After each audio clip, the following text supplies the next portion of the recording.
सरकार पर आरोप लगाए गए। देखिए, वित्त विनियोग विधेयक में जो मुख्यमंत्री जी ने आज इस प्रकार से बातें की हैं, मैं समझता हूं कि ये आंकड़ों का रिपीटेशन था। एक भी कोई ढंग की नई घोषणा नहीं थी जिससे राजस्थान के प्रदेश के लोगों को कोई नया विजन मिले, कोई नया उनकी प्रोग्रेस हो, कोई आमदनी बढ़े, कोई महंगाई कम हो, कोई बेरोजगारी कम हो, कोई विजन नहीं था। पूरे के पूरे इनके रिप्लाई में जो दिल्ली में रसाकसी चल रही है, उत्तर प्रदेश और अब राजस्थान के लिए भी सुना है चल गई है, तो उसको लेकर के एक तरीके से थोड़ा सा जो डर का वातावरण, भय का और जो वातावरण था उसकी छाप नजर आ रही थी। आप देख सकते हैं कि मुख्यमंत्री जी ने एक भी ऐसा विजन पेश नहीं किया, एक भी ऐसी योजना पेश नहीं की जो आम गरीब को, पीड़ित को, शोषित को कोई न्याय देने वाली हो, कोई उनके जीवन स्तर में सुधार लाने वाली हो। आप बताइए, 25 लाख रुपए का बीमा मिलता था, उसके बारे में कहीं कोई जिक्र नहीं, कोई शेर शायरी से अगर पेट भर जाता गरीब का तो फिर तो बात ही क्या होती।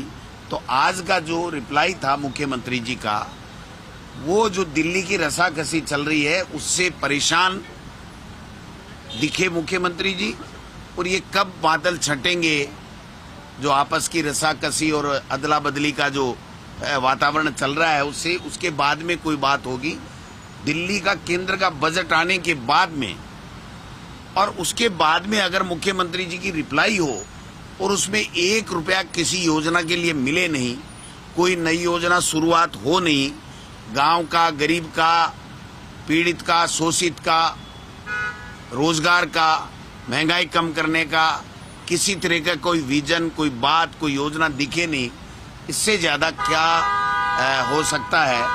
तो मैं समझता हूं कि आज मुख्यमंत्री जी ने पूरी तरीके से सदन को भी निराश किया और पूरे प्रदेश को भी निराश किया है।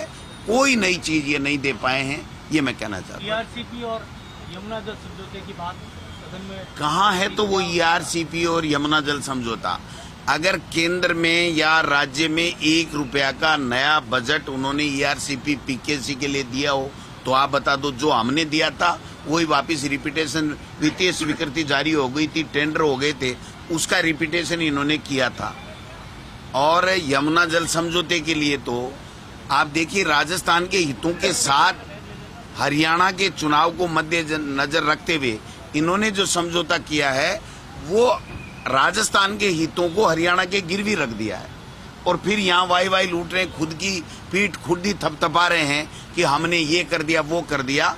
कुछ नहीं किया। पहले जो हमारा समझौता था वो था राजस्थान को पानी मिलेगा, और अब जो यमुना जल का समझौता है उसमें तमाम पहले बांध वहां बनेंगे हरियाणा में, पूरा 2400 क्यूसेक पानी लेगा हरियाणा, और उसके बाद में कोई ओवरफ्लो हो तो करने की बात है। लेकिन उसके लिए भी कोई बजट का प्रावधान न केंद्र ने किया है न स्टेट गवर्नमेंट ने किया है।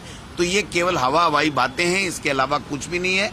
ये राजस्थान के हितों के, शेखावटी के हितों के साथ में कुठाराघात इन्होंने किया है। आप बताइए, अगर ये लाते तो ये बजट का प्रावधान नहीं बताते कि इतने रुपए का बजट हमने यमुना जल समझौते के लाने के लिए ये किया है। और यहाँ खट्टर साहब आकर के खुद कह के गए कि पहले हम पानी लेंगे। पहले का जो समझौता था यमुना जल का, उसमें कहीं भी हरियाणा में नया बांध बनाने की बात नहीं थी। अब जो यमुना जल समझौता है उसमें दोबारा जो इनसे साइन कराए हैं, इनके हाथ काटे गए हैं, राजस्थान के हितों को गिरवी रखा गया है। उसमें पहले वो पूरे बांध बनाएंगे अपने बॉर्डर के ऊपर, और उसके बाद में कोई ओवरफ्लो की बात आएगी तो राजस्थान को देने की, शेखावटी को देने की बात है।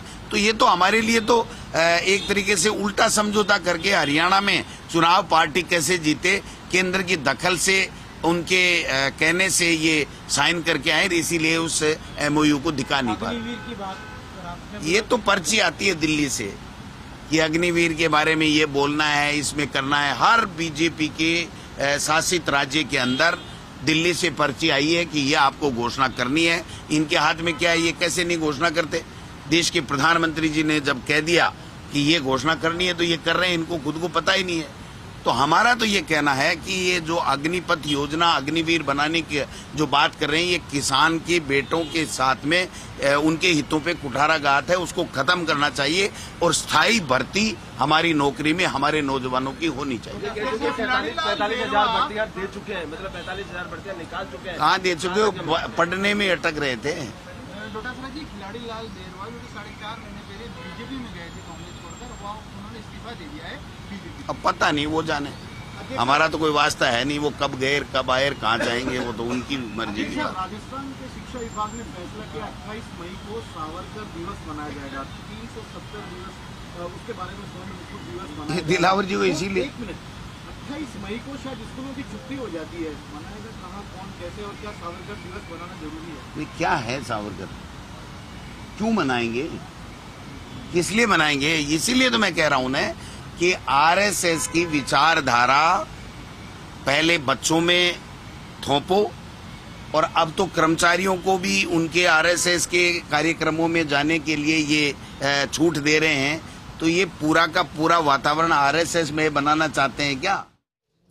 ये दरअसल विपक्ष का चश्मा है जिसमें उजला उजला भी अंधेरा अंधेरा सा ही नजर आता है और इसमें कांग्रेस का कसूर नहीं है। बीजेपी भी जब विपक्ष में होती है तो उसको भी ऐसे ही उजला उजला अंधेरा नजर आता है।